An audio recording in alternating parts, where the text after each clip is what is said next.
Current UFC Women's Featherweight Champion Cris Cyborg has been campaigning hard for a shot at the exUFC Women's Bantamweight Champion Holm.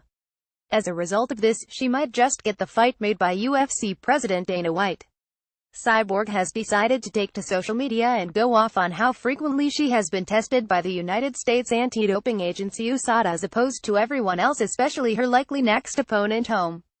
This has led to a back and forth between both fighters. Holm, who's never failed a USADA test, posted a video on her social media accounts to point out Cyborg's less than perfect drug testing past. She also noted she's been tested more times this year than Cyborg has. This led to Cyborg not only releasing a video to respond to Holm's latest comment, but she also wrote a blog about it on her official website. Like most fans, I am anxious for the UFC to announce my next bout against Holm, as my first title defense of the UFC 145 pounds belt.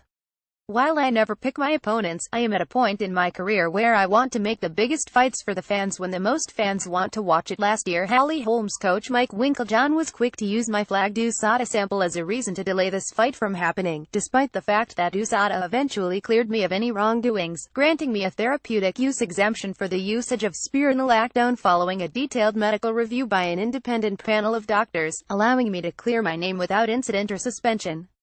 I fully support USADA, and I appreciate it as a platform allowing me to prove to my fans that following my suspension 6 years ago, I learned from my mistake and grew as an athlete. Moving forward, so there is no confusion, I am wanting an agreement that Holm will be tested the same amount of times from October 1st to the 30th that I am tested. Holly responded on her social media stating that she has already been tested one more time than I have in 2017.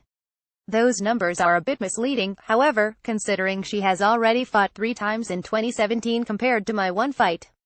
Holly also failed to mention that only one of those tests have occurred in the last quarter, after scoring a third-round TKO victory of former Invicta Bantamweight title holder Tanya Evinger on the main card of UFC 214 back in July to win the promotion's featherweight title. Cyborg called out Holm, and the back-and-forth trash talk haven't stopped since then. Cyborg is truly the most dangerous female fighter in the world, as she has not lost an MMA fight since 2005.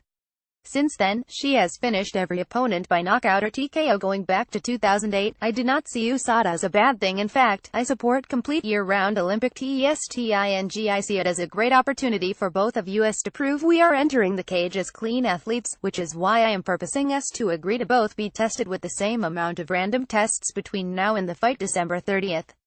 If USADA interrupts my training schedule 20 times, I am okay with that. However, I want to know that for each time I am tested, Holm will also be subject to the same testing during this fight camp.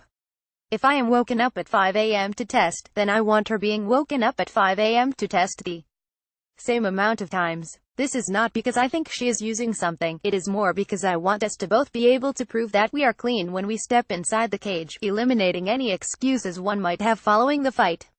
Since we are both clean athletes, I do not see why there should be any objection to agreeing on the same amount of tests being done during our training camps.